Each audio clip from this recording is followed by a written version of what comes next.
Assalamualaikum warahmatullahi wabarakatuh.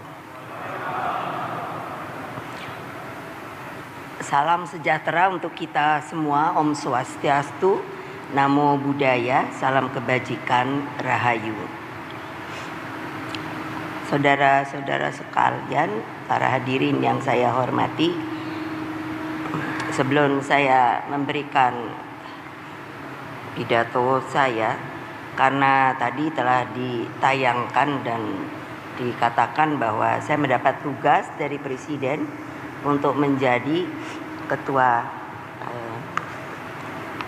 Ketua Dewan Pembina Badan Pembinaan Ideologi Pancasila. Dan ketika saya telah dilantik, maka saya meminta kepada beliau, karena salah satu daripada dibentuknya BPIP itu adalah untuk mensosialisasikan secara benar sejarah, isi daripada yang disebut Pancasila.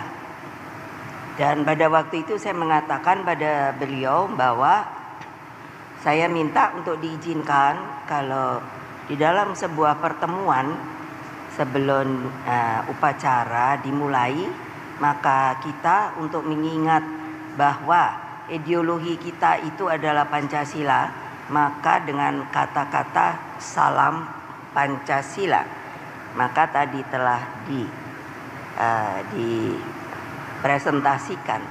Jadi dengan segala hormat saya meminta, karena nanti juga akan dengan upacara akan diberikan duplikat bendera pusaka. Jadi mereka yang sekarang ini mau untuk datang untuk mendapatkan dari kami yang namanya duplikat bendera pusaka itu, juga untuk selalu di dalam upacara apapun saja mengatakan kepada para hadirin dan hadirat yang ada, membiasakan diri untuk memulainya dengan menyebut salam Pancasila. Seharusnya kita semua berdiri dulu, tetapi dengan mohon maaf juga, karena tadi saya bicara dengan Pak Gubernur Jogja, kita ini sudah sama-sama tua ya Mas, karena beliau dengan saya bedanya hanya 1 tahun. Jadi kalau saya terserah, tapi duduk pun boleh. Kalau saya sebut salam Pancasila, tolong dijawab juga dengan salam Pancasila. Dan berikutnya, saya seringkali ketika saya mengatakan merdeka, saya disebut orang yang katanya begini, apalagi anak-anak muda, bilang, kenapa ya sudah merdeka Ibu Mega itu teriak-teriak merdeka. Bapak-bapak, ibu-ibu yang saya hormati, mungkin kita seumur, jadi kita ini mungkin hanya atau berada di dalam sebuah kondisi negara kita, yaitu justru tidak ikut berjuang dan juga tidak lagi merasakan suasana perjuangan dan ketika proklamasi itu. Jadi waktu saya kecil, mengapa kalau nanti yang pertama kali akan saya berikan adalah kepada Bapak Gubernur Hamengkubuwono dari Jogja, karena beliau ini masih ada darah, bukannya untuk mendiskriminasi, tapi yang memang beneran bapak saya itu adalah proklamator bangsa. Kalau ada yang tidak setuju silakan angkat tangan, artinya kalian adalah A sejarah. Lalu yang berikutnya, seperti tadi dikatakan, ketika keadaan negara, pemerintahan yang tadi telah disebutkan oleh saya, karena belum bisa tinggal di istana, maka tinggalnya di Pegangsaan Timur. Tapi karena pada waktu itu, kalau kita ingat sejarah, yang namanya Jepang sudah dinyatakan kalah, sekutu mau masuk dan Belanda dompleng untuk masuk kembali, sehingga dengan demikian atas permintaan dari Bapak Sultan Hamengkubuwono ke-9 meminta kepada Bung Karno dan yang lain-lain pindah ke Jogja, dan pemerintahan sementara dibuat di Bukit Tinggi. Mari silakan baca saja sejarah bagi yang mereka belum pernah membaca sejarah Republik Indonesia. Nah, dengan demikian maka pada waktu itu saya banyak sekali bertemu dengan para pejuang, karena saya satu-satunya yang lahir di Istana Jogja, karena setelah kami pindah itu. Nah, ternyata tadi juga telah saya katakan, Belanda masuk ke Jogja dan Bapak dan yang lainnya pun lalu dibuang ke Bangka, dan ibu saya tadinya disuruh tetap tinggal di istana, tapi ibu saya tidak mau. Makanya juga oleh Bapak Sultan Hamengkubuwono IX, ibu saya dicarikan tempat di Kalicode, ada rumah, dan setiap bulan ibu saya bilang, karena tentunya tidak ada gaji ya, jadi beliau juga diberi uang, yaitu masih holden untuk kehidupannya sepanjang sebelum yang pada waktu itu, setelah itu Bung Karno dan pemimpin lainnya bisa dikembalikan lagi ke Jakarta. Nah, waktu itu banyak sekali para pejuang yang memang mereka dengan semangat yang luar biasa selalu mengatakan kalau bertemu, yaitu namanya merdeka, dijawabnya mati. Sekarang berani apa enggak sekalian seperti itu? Saya kira enggak berani lagi. Untuk ngomong merdeka aja mungkin susah sekali. Makanya saya ajarkan kembali untuk yang namanya perjuangan itu tidak menjadi luntur. Dengan demikian kita akan tahu bahwa negara kita ini memang dijadikannya dengan susah payah. Oleh sebab itu saya selalu bilang, siapa saja saya teriaki merdeka begitu kan, lalu dijawab merdeka. Mau ndak mengatakan seperti itu? Mau tidak mengatakan seperti itu? Kok takut amat ya? Saya heran loh sekarang, yang kalian ini kayaknya senangnya bungkem. Salah atau benar ndak pernah berani ngomong. Nah, saya ngomong nih, merdeka! Merdeka! Kurang keras ya, lembek. Kan betul enggak? Saya udah mikir nih, aduh bener-bener deh. Kalau suruh ngomongin merdeka aja udah gak kuat. Loh, saya aja udah tua gini masih teriak-teriak. Mau coba lagi apa enggak? Mau coba lagi apa enggak? Lihat anak-anak itu, saya beri mereka semangat supaya kembali menggelorakan bahwa negara kita ini adalah negara yang merdeka, berdaulat, dan didapat dari rasa kemerdekaan. Merdeka! Merdeka! Merdeka! Kan bisa kan? Lah, soalnya apa? Heran saya. Sekarang mereka pejabat tuh terlalu formal saya lihat. Kadang-kadang saya sampai aduh, kalau saya datang ke depan lagi kan selalu presiden ke-5 tadi disebutkan, wakil presiden ke-8. Saya sendiri kok lupa ya, saya pernah juga wakil presiden.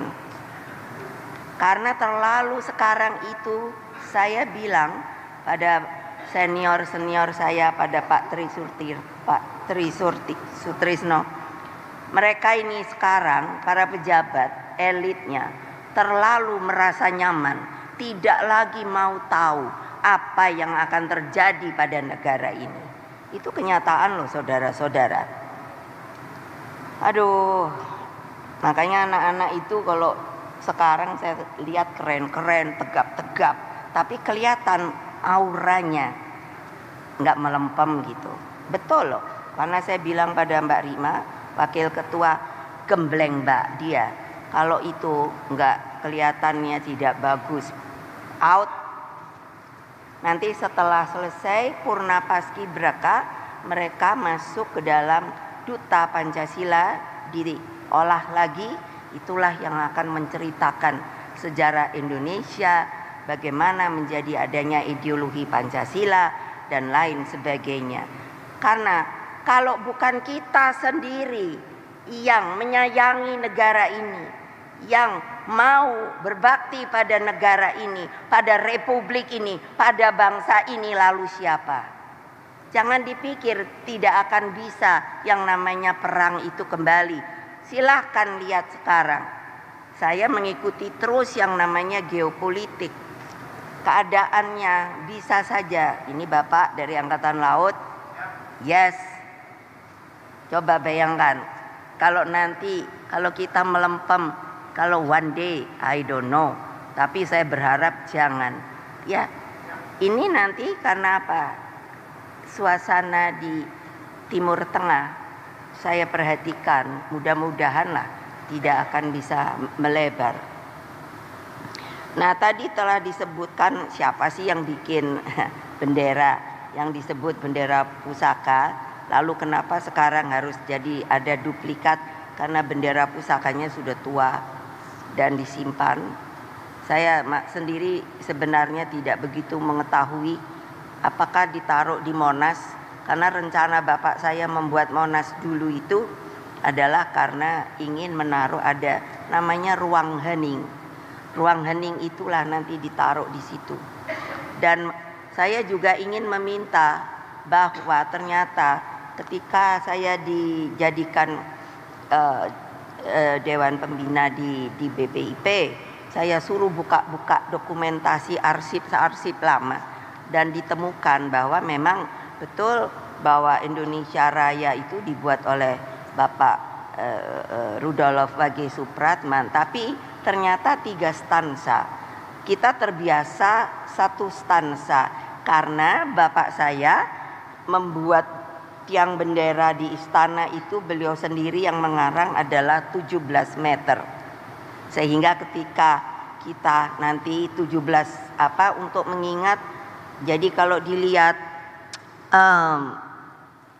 tiangnya 17 meter, di situ ada bunga, itu diambil dari simbol bunga teratai, kelopaknya itu 8. Nah, itu 17845. Jadi dengan demikian, maka ketika menyanyikan lagu Indonesia Raya ternyata hanya bisa 1 stansa. Tapi yang sebenarnya adalah 3 stansa. Dan kalau kita resapi bapak-bapak, ibu-ibu yang terhormat, maka itulah yang disebut Indonesia Raya. Saya kemarin ketika di Perindo mengatakan, sebenarnya kita harus selalu mengatakannya, bukan Indonesia Maju dan lain sebagainya. Itu pun baik, bukannya tidak. Tapi kita udah punya Indonesia Raya yang digambarkan oleh Bapak W. Rudolf Supratman. Di situ coba saya sampai suka nangis. Coba boleh resapkan. Situ ada doa, meminta. Masa kalian yang sudah merasakan kemerdekaan itu lalu luluh, tidak lagi mau memikirkan apa yang akan terjadi kalau kalian sendiri tidak punya semangat kemerdekaan, maunya enak-enak saja, hanya berpikir bagaimana mendapatkan kekuasaan. Kalau setelah itu lalu kenyamanan, lalu bagaimana anak-anak kita yang masih kalau pergi ke daerah-daerah saya masih ada stunting dan lain sebagainya. Kemana hati nurani kalian? Wahai bapak-bapak, ibu-ibu yang sekarang sedang menjabat, tolong pikirkan. Saya kalau pidato memang begini, tidak bisa kalau saya suruh lembek-lembek, karena saya sendiri lalu mikir, hidup saya ini kalau lembek, kalau saya rasa saya sendiri tidak bisa menerima, karena diajarkan oleh bukan hanya bapak ibu saya, kakek nenek saya, para pejuang dan lain sebagainya. Alhamdulillah saya ketemu, kalau mungkin ada dari kalangan tentara, dulu ada namanya TP, ada namanya TRIP. itu tentara pelajar, ada tentara Republik Indonesia Pelajar bagian Jawa Timur. Itu semua saya tahu. Kalian pun sebenarnya harus demikian, mau tahu sejarah bangsa. Tapi tidak, mulai melupakan. Sehingga akhirnya kita akan menjadi sebuah negara, saya khawatir, negara yang lemah. Tidak punya kebanggaan kembali sebagai bangsa yang besar. Coba ya, kan saya tadi bilang nggak ada kemerdekaan Indonesia itu diberi. Nggak. Ribuan orang gugur pada peristiwa 10 November tahun 45 di Surabaya. 19 Oktober itu ada para pemuda naik ke Hotel Yamato untuk merobek bendera Belanda yang namanya merah, putih, biru. Dirobek. Sekarang masih ada nggak keberanian kayak gitu? Saya sendiri nggak tahu. Terus belum lagi, apakah lupa mereka yang datang dari Sulawesi itu kayak apa yang namanya kekejaman Westerling pada tahun 1946-47 itu masakre di Sulawesi Selatan. Masa sama sekali seperti menjadi debu. Lalu coba kalian pergi ke TMP, Taman Makam Pahlawan. Saya orang alhamdulillah sudah pergi ke seluruh Indonesia. Bukan hanya kota-kotanya, kampung dan desa. Saya jalani, saya ingin tahu seperti apa Indonesia Raya itu. Apakah kalian semuanya sudah pernah pergi ke seluruh Indonesia? Pasti kalau taruhan sama saya menang. Pasti belum. Nah, sampai Bung Karno membuat Lemhanas, Lembaga Pertahanan Nasional. Padahal maksudnya dulu adalah untuk menyatukan yang namanya inspirasi, persepsi sebagai orang Indonesia, sehingga meskipun kulitnya beda antara orang Jawa dengan orang Papua. Ada kemarin yang datang kepada saya yang anak dari Wamena. Beliau anak itu kaget. Namanya siapa Mbak Rima? Yang dari Wamena? Ya? Lili. Nah, dia kaget ketika kamu dari mana kan? Dari Wamena. Saya kalau dari timur itu dipanggilnya Mama. Oh, saya sudah ke Wamena. Kamu pernah makan belum? Namanya udang selingkuh. Kaget dia. Kok Mama tahu udang selingkuh ya? Ada. Sudahkah kalian pernah makan udang selingkuh? Angkat tangan. Namanya udang selingkuh. Adanya di sungai apa itu? Besar. Coba bayangkan. Jangan hanya ingin pergi ke luar negeri saja. Datanglah ke seluruh daerah. 38 provinsi, saudara-saudara. Coba bayangkan. Masa hanya begitu saja tidak mau untuk melihat republik kita yang tercinta. Lalu bagaimana? Apakah hanya ingin mendapatkan kuasa hanya dengan mendatangkan menjadi pejabat? Nonsens. Nggak langgeng. Bayangkan di TMP saya bawa anak-anak saya, cucu-cucu saya untuk nyekar. Dan saya suruh cari yang pertama adalah apa? Nisan tanpa nama. Coba boleh dicari. Ada. Sampai mereka, itulah yang saya bikin untuk menimbulkan semangat. Bertanya mereka, kenapa mereka tidak ada nama yang lain? Ada nama. Karena mereka bakti itu tidak bisa dibeli, tidak bisa dijual. Mereka rela berkorban tanpa nama. Silakan. Pergilah ke TMP sini. Kalau tidak ketemu ada. Jadi hari-hari ini di BRIN saya pun diminta untuk menjadi ketua Dewan Pengarah di sana. Saya suruh bagaimana ya untuk melihat kerangka lagi yang mereka tidak bernama. Karena sekarang dengan ilmu teknologi sudah bisa dengan melihat DNA-nya. Tapi lalu mereka bilang, saintisnya, ibu bagaimana mau dicari? Namanya aja nggak tahu. Iya ya, nggak ada yang lapor ya kehilangan anak. Ya itu kan zaman dulu Ibu. Aduh sedih saya. Coba bayangkan terus kalian, hanya mau menjadi orang terhormat. Boleh.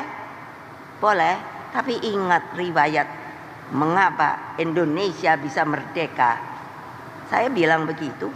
Sampai hari ini kalau saya ngomong, saya minta supaya katanya kita berdemokrasi. Siapa yang nggak setuju angkat tangan, catat nama, telepon sini, datang ke saya, diskusi. Nggak ada loh, nggak ada.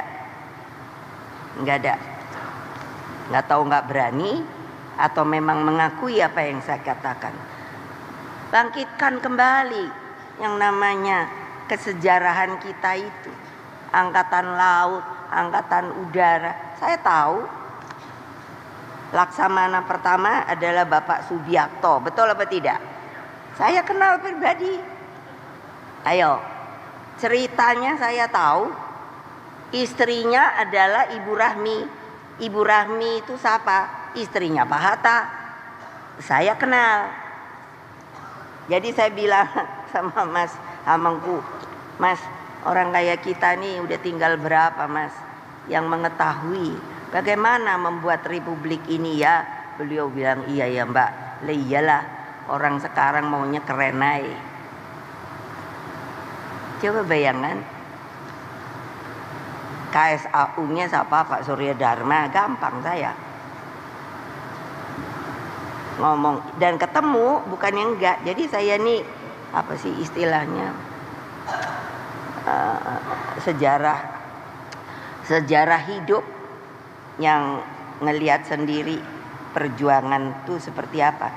Bapak saya, bayangin umur 16 tahun loh mulai berpolitik di Jawa Barat. Mana perwakilan dari Jawa Barat ada apa tidak? Mana? Oh, terima kasih Pak hadir. Bayangkan umur 16 tahun loh Pak, mulai dia berpikir kenapa kok kita dijajah, padahal dia sekolah di ITB dulu, apa ya namanya, sampai kalau sama profesornya bapak saya bilang dipanggilnya apa, Inlander Soekarno, kalau kamu mau pintar cepat-cepat kamu jadi insinyur gitu. Inlander, tahu gak Inlander? Seperti orang yang inlander apa ya, tidak diakui. Bayangkan dia sudah tahu keluar masuk penjara, dibuang ND, Bengkulu, Bangka, Perapat. Coba bayangkan, suka miskin itu langganannya. Kalian tidak punya nurani, kalian tidak punya etika, kalian tidak punya moral. Ayo pikir bapak-bapak, ibu-ibu terhormat. Apakah begitu sekarang Indonesia Raya itu ada makhluk-makhluk manusianya?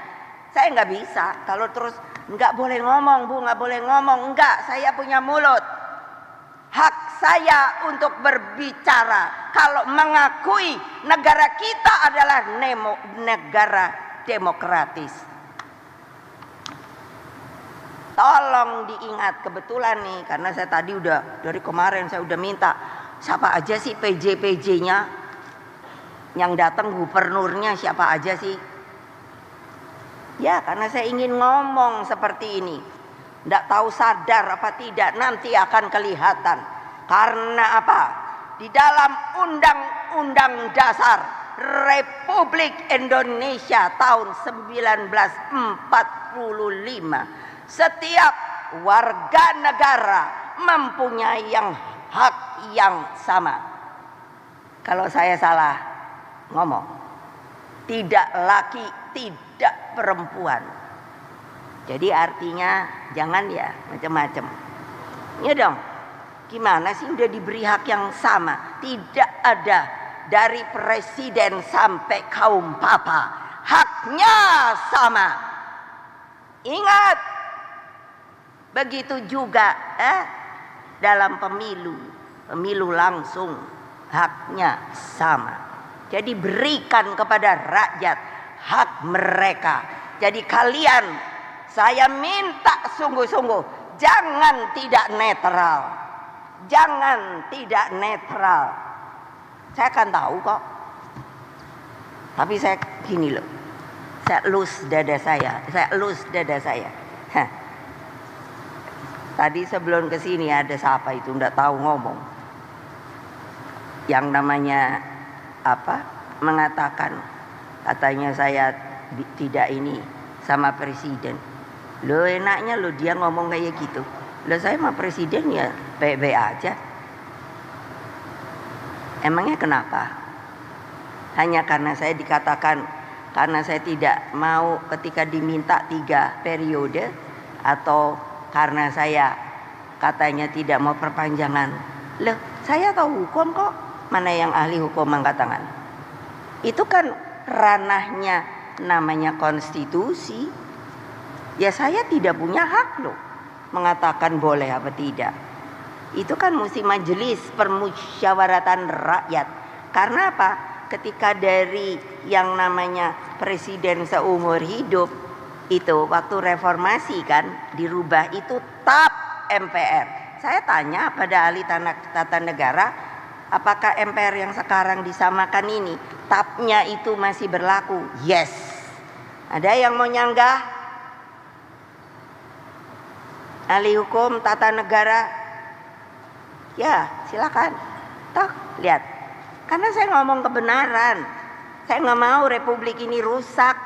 Dan rusaknya oleh kalian sendiri, orang Indonesia, yang sudah tidak merasa lagi yang namanya kita harus bergotong royong, harus kekeluargaan. Tidak ada lagi yang namanya Bhinneka Tunggal Ika. Gimana ya? Terus kalian mau jadi apa? Elit aja. Wah, kalau udah dibilang elit luar biasa.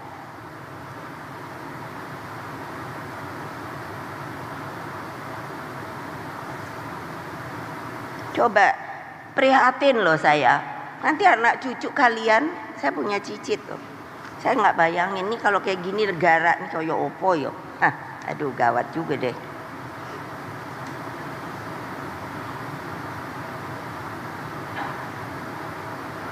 Bayangkan ya, coba ya, bukan saya menyanjung bapak saya sebagai bapak, tentu sebagai bapak saya sangat hormati. Tapi dia adalah seorang manusia Indonesia loh, yang visioner loh. Mengapa sampai dia berupaya membuat konferensi saja Asia Afrika yang namanya gerakan non-blok dan lain sebagainya. Saat akibat itulah begitu banyak yang namanya apa? Negara-negara terjajah itu menjadi merdeka. Tolong dong pikirkan. Jadi kalian tuh maunya jadi apa ya? Saya sendiri. Loh karena hidup saya itu udah menurut saya unik. Unik loh. Saya anak presiden. Tinggal karena bapak saya presiden. Wah, semua orang gini-gini di Istana Merdeka sono. Saya boleh tidur di Istana Jogja. Saya lahir di situ. Karena anak presiden. Setelah Pak Harto, bapak saya diturunkan, terus kami, wah orang langsung nggak ada yang mau kenal kami, wah saya rakyat biasa. Ini pengalaman hidup loh, bukannya subjektif, itu kenyataan. Coba bayangkan, dengan demikian, lalu ya saya tidak apa-apa. Saya bilang hanya saudara-saudara, kita hidup yang benar, jaga nama bapak kita. Akhirnya masuk politik. Ya akhirnya presiden lah, wapres lah, sampai sekarang saya masih laku. Iya maksud saya laku, dikasih kerjaan. Saya nggak minta. Saya suka guyon sama ibu Menteri Keuangan. Saya baru tahu karena saya nggak pernah mikirin. Ternyata di apa itu PNS ya, itu gaji itu nggak boleh 2 ya. Saya baru tahu loh, beneran loh. Saya kan megang BPIP sama BRIN. Ternyata yang di BRIN saya nggak dapat gaji loh. Coba bayangkan kalau saya mau berontak kayak apa? Enggak, saya oke aja. Oke, nggak apa-apa mbak. Saya bakti saya pada negeri kok. Kalian tuh mestinya begitu loh bapak-bapak, ibu-ibu. Maaf ya, saya ajari. bakti pada negeri tahu. Nah, siapa yang nggak mau ngangkat tangan. Jantan kalau laki-laki, kalau perempuan bingung juga saya manggilnya apa. Pokoknya jangan pengecut. Betul loh. Saya sengaja ini nggak ada yang tahu kalau saya mau gini. Karena saya pikir, kapan lagi ketemuan nih. Gitu, padahal belum ketemuan sama yang benar kan. Cuman berapa orang ya gubernur sekarang yang masih? Berapa ya? Hah? Berapa ya? Hah? Yang datang? Atau yang masih? 10 masih ke sini? Ada? Bukan, ada. Atau diwakili? 10 Bu yang hadir. Lah ya. Yang lain kan PJ kan? 14 PJ. Yang 7 gubernur, 14 PJ. Awas lo ya. Nanti kalau PJ udah ada instruksi gitu, saya udah takut aja deh. Ya. Udah ada instruksi belum? Saya udah ketawa aja. Lah iya le, kalian mau PJ lo, udah deh netral aja dah. Ngerti lah. Aduh gawat ya. Bayangkan dengan merdeka Indonesia berjuang membangun tata dunia baru yang lebih berkeadilan. Dan Indonesia menjadi taman sarinya dunia. Atas dasar semangat di atas, maka duplikat bendera merah putih ini akan diserahkan sebagai satu kesatuan dengan buku pidato lahirnya Pancasila pada tanggal 1 Juni 1945 dan salinan naskah proklamasi kemerdekaan Republik Indonesia tahun 1945. Terimalah ketiganya sebagai persembahan peringatan hari ulang tahun kemerdekaan Indonesia ke-79. Tolong insaf ya, kita nih merdeka baru 79 tahun loh. Saya ngiri loh sama China, sama Amerika, sama Rusia. Kalau India sama-sama lah. Bayangkan loh, Amerika itu kan sudah 200-an tahun. Meskipun dia itu beda sama kita dalam artian ideologinya dan lain sebagainya. Tapi anak sekolah ketika saya pernah diundang ketika di DPR itu hampir 40 hari 4 fraksi. Lalu saya disuruh beri ceramah ke sekolah apa. Wah, saya anak SD. Kalau ketika saya tanya, siapa bapak bangsamu? Itu berdiri loh. Langsung berdiri. George Washington. Gile batin gua. Luar biasa. Sekarang ayo. Boleh, ayo. Saya sampai nanya sama Pak Madi Makarim, Merdeka Belajar itu apa toh? Betul loh. Maaf ya bapak-bapak, ibu-ibu, kita ini menurut saya loh boleh dong kalau nganggap Indonesia ini demokratis. Saya hanya tidak ada mau menjelekkan, cuman mikirinnya gitu loh.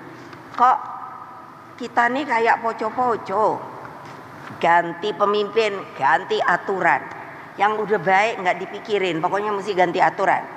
Lah itu saya sampai mikir 200-an tahun dan konstitusinya kalau dihitung baru berapa kali ya? Siapa yang tahu ya?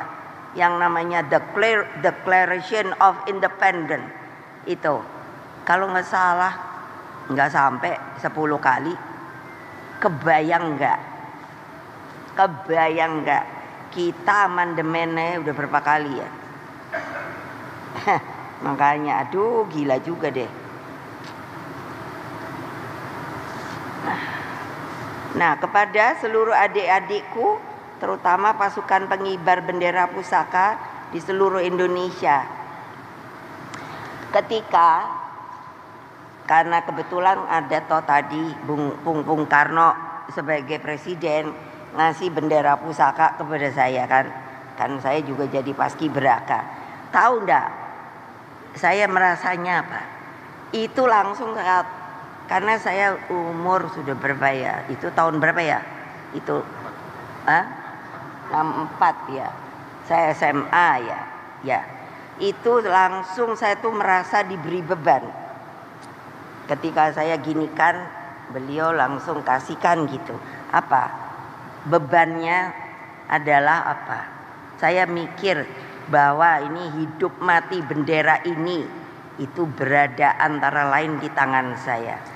Jadi saya udah janji sama teman-teman saya waktu itu, kita mesti betul-betul yang bagus kelihatannya ketika membawanya.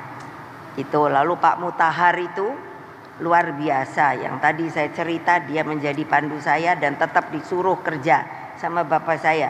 Jadi tiang bendera itu dikasih pita merah, dia sudah ngukur, enggak tahu berapa senti, tapi pokoknya begitu selesai Indonesia Raya itu persis di puncak. Jadi benar-benar waktu narik gitu, itu udah betul-betul tek gitu. Coba bayangkan, terus kita tuh yang bawa rasanya di sininya tuh, waduh, apa ya? Mongkok tuh apa ya? Buangganya dan merasa gitu. Apa ya? Aku bakti pada negeri gitu. Kalau ngelihat kayak gini-gini sih rasanya sorry, tapi bukan salah kalian kalau menjadi produk kayak gini. Bapak ibu kalian itu loh. Karena saya menghitungnya juga Pak Harto tuh 32 tahun loh. Ya. Jadi dari 6. Jadi gini bapak saya loh, nanti jangan dipikir saya yang provokator. Bapak saya nanya, beliau itu kan nggak tahu, hanya disuruh aja, ada perintahnya juga dari siapa saya nggak tahu. Presiden Republik Indonesia loh. Can you imagine dengan Pancasila diperlakukan seperti itu loh. Presiden pertama proklamator. Saya harus ceritakan karena ini dalam rangka 17 Agustus tahu. Saya kan udah bilang, saya ini barang antik kali yang masih tahu Republik ini gimana. Bayangkan. Jadi saya kan nanya sama bapak saya. Bapak saya nggak ada loh kertas bahwa dia tahanan, dia apa, tak pernah dihukum, nggak ada pengadilannya, hanya diisolir, isolir apa ya, isolasi, nggak boleh terima tamu, nggak, kalau keluarga aja harus pakai izin. Aduh, saya pikir gila juga deh ini Republik yang katanya Pancasilais. Lalu kan zaman Pak Soeharto, saya tidak punya masalah loh sama beliau secara pribadi, tapi ini adalah fakta sejarah yang saya ceritakan. Jadi bukan saya provokator. Jadi itu apa? Loh kok desoekarnoisasi? Saya bingung sendiri juga loh. Niatnya desoekarnoisasinya apa? Hanya nahan bapak saya, kami keluarga terkena juga, nggak boleh sekolah, nggak boleh kuliah. Saya kalau ingat itu gile juga nih Republik. Nah, masa mau begitu lagi? Ayo, katanya ideologi Pancasila, gitu. Pancasila, udah kalau saya udah dengar kayak gitu gile. Cuman teriak doang nggak dijalanin. Gitu loh. Mbok ikuti aturan Republik ini loh. Mbok jangan main-main lagi loh. Coba toh. Masa kita mau dibuat seperti itu lagi? Ya enggak lah. Makanya saya bilang, saya ngomong aja. Kalau menganggap bahwa negara ini demokrasi, ada namanya demokratisasi, ada namanya demokratis. Makanya kemarin tadi saya bilang sama Mas, saya bilang karena beliau Sultan kebiasaan, jadi manggilnya Mas Sultan. Itu saya bilang sama beliau, Mas, kan kamu pasti eling tau Mas, saya bahasa Jawa. Waktu mau reformasi, kan kita dipanggil Gus Dur bertiga jadinya mau ngomongi reformasi. Ingat beliau bilang, "Nggih, Mbak, ingat." Nah, bayangin loh. Terus sekarang apa? Biarin dah, itu pilkada tuh jalan deh yang bener aja. Nggak usah dah pakein TSM gitu loh. Terukur apa ku yo? terstruktur, sistematis, masif. Udah deh, nggak usah lah. Kasihlah hak tuh pada rakyat. Rakyat tuh jangan dibodohi melulu toyo. Kesian. Kalau saya ketemu sama rakyat, kamu tadi nyoblosnya kemarin. Aduh kesian deh. Kamu kemarin nyoblosnya siapa? Ibu. Kita kepinginnya milih yang ibu pilih. Lah ya sopo gitu kan. Pak Ganjar. Terus lah tapi kita disuruhnya yang sono. Gitu lucu gak? Pergi deh temuin rakyat. Ngomong dah. Ini kenyataan loh. Mau saya buktikan. Nah, nanti dibilang saya provokator. Ini kenyataan Republik Indonesia yang saya cintai. Kalian cintai apa tidak? Kalian cintai apa tidak? Ya nggak bisa apa ngomong keras. Dari sini keluarnya kata-kata itu bukan hanya karena lip service. Nyep-nyep. Cinta apa tidak sama Republik ini? Nah, orang bisa kok terus terang apa takut mau ditangkap? Nah, bener. Lah ya, emangnya polisi itu yang nggak capek kalau nangkap melulu? Mana polisi? Ada nggak di sini? Lo polisi itu padahal saya lo yang belah. Enak aja. Nanti saya dibilang Ibu Mega provokator. Saya mengatakan kebenaran. Ya dong. Republik ini dibangun oleh para pendiri republik untuk menjadi azas kekeluargaan, gotong royong, bukan saling mengintimidasi, bukan saling menekan. Untuk itulah maka Bung Karno sebenarnya berkorban pada waktu itu supaya jangan terjadi namanya perang saudara. Tahu? Dia biarin aja. Saya sampai bapakku nih ngapain udah lemes. Karena dianya dengan bilang dengan baik, saya nanti kalau saya yang membuat republik ini sendiri Mega, dan saya tidak mau. Karena apa? Pada waktu itu terbelah, rakyat masih banyak yang sayang Bung Karno pro. Masa mau begini? Dak gitu. Nanti kalau namanya bapak-bapak yang orang lain masuk ke dalam negara kita, mau apa kalian? Kesiapan kalian apa? Angkatan laut. Ayo. Saya pernah presiden loh, jangan lupa. Saya pernah panglima tertinggi. Betul apa tidak? Iya. Jadi saya tahu kayak apa keadaan kamu. Gitu loh. Gila deh kadang-kadang. Republik ini mau diapain tahu? Ya saya sengaja ngomong gini supaya gak ada yang tahu. Saya sendiri aja. Ini kesempatan deh ada gubernur PJ yang keren-keren gitu orangnya. Iya. Tapi terus rakyatnya piye?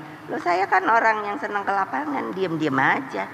Tuh gubernur saya Pak itu Sulut itu Oli Dondo Kambe. Kali dia pusing juga kalau ngelihat aku marah-marah. Untuk apa aku jadikan kamu gubernur gitu? Karena dia orang kita, orang saya. Tapi kalau yang lain saya nggak berani, diam aja. Tapi lama-lama kok saya mikir, nggak ada, gue barang antik, gue ngomong aja, ingin tahu reaksinya. Iya, paling juga mau ditangkapnya sama Sopono, sama polisi. Kan saya udah bilang, ntar gue datengin dah Kapolrinya. Gitu kan, susah amat sih. Lah ya dia juga kan, aduh ilah. Kapolri itu kan juga bagian dari Republik Indonesia. Masa mau nangkepi orang nangkepinya yang bener no. Jangan pilih kasih no. Berkeadilan dengan peri kemanusiaan. Gitu loh. Terus mau diapain? Kan ini hanya karena sepertinya suasana kebatinan yang saya lihat. Semua orang kayaknya tuh cari selamat. Lebih baik kita ikut saja. Tidak peduli. Biar saja. Saya nggak bisa karena bapak ibu saya itu petarung, tahu nggak? Ibu saya mana mungkin kalau dianya cengeng berani suruh bikin bendera. Ayo. Pikir mana ibu-ibu tuh. Pikir. Nah, udah ya kebanyakan. Jadi nanti buat adik-adik itu ingat. Begitu mulai langkah tegap. Betul enggak? Iya toh? Iya, saya kan dulu juga ingat begitu.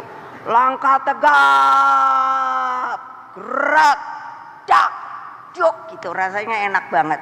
Di sini tuh langsung dak gitu loh. Ya, nanti gitu rasakan. Terus apa yang bawa siapa Mbak Saiki? Oh, belum ada. Ya nanti suruh dianya ini kelihatan gitu loh. Nah, yang lucu nih, ini sejarah. Padahal Bung Karno itu karena sayangnya sama bendera pusaka. Saya sudah tanya nih berkali-kali ada yang tahu. Jadi ketika Bung Karno keluar, dia lupa tidak membawa baki. Padahal baki itu yang saya bawa dan saya tahu. Karena kalau sudah mau 17 Agustus gini, itu di apa namanya? Disepuh tuh loh. Karena itu perak. Kalau ininya tuh karatnya, kalau perak apa ya? Apa sih, kalau emas kan 24 karat gitu ya. Berat loh. Saya karena yang membawa sering kali loh, jangan dipikir karena anak presiden nggak kena hukuman, kena. Karena berat kan mestinya begini. Itu lama-lama nurun. Jadi saya dihukum, disuruh begini. Panas-panas loh Kak Olia. Ini Toto melorot lagi. Hai, kapan habisnya nih hukuman, suruh naik lagi. Karena itu tidak ditemukan. Nah, siapa tuh yang ngambil nggak tahu dah. Betul. Ini fakta sejarah yang tersembunyi. Padahal itu adalah untuk bawa tuh bendera. Jadi semua jangan berpikir bahwa itu ada yang merencanakan, kecuali hanya Bung Karno. Beliau begitu cintanya sehingga beliau sudah berpikir dengan jauh nanti. Karena beliau, ibu saya itu seniman.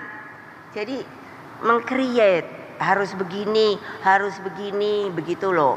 Saya sangat bisa melihat ditaruhnya nanti begini, begitu. Jadi nanti bapak-bapak, ibu-ibu, saya mohon jangan dikelelerkan bendera duplikat itu. Hormat kalau bertemu, karena kalau tidak ada bendera itu maka kita pun akan menjadi orang papa dan hina. Bayangkan kalau boleh lihat di Afrika masih banyak negara-negara yang belum merdeka atau pecah dan lain sebagainya. Jaga, awas kalau enggak kan jahat, saya mau diapain gitu. Lah saya aja kayak mau diapain. Loh, asal ngomong gini kok kayak provokator. Ibu Mega provokator, gile. Makanya saya nanya kan, apa salah saya? Enggak ada. Saya mengatakan kebenaran karena kecintaan dan bakti saya pada negeri ini. Dan karena pengorbanan begitu banyak rakyat Indonesia sebelum merdeka dan sesudah merdeka. Kamu harus ingat kepada hal-hal itu, saudara-saudara. Awas kalau kalian hanya egois.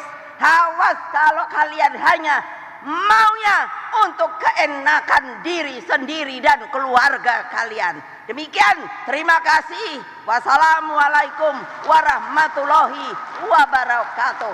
Salam Pancasila. Merdeka! Merdeka! Merdeka! Terima kasih kepada Ibu Ketua Dewan Pengarah BPIP atas arahannya. Di antara banyak sumber informasi, kami layak dipercaya. Karena kami menggali lebih dalam, berpihak pada kebenaran, berpegang pada data dan fakta, agar layak Anda jadikan referensi. Kompas TV, independen, terpercaya.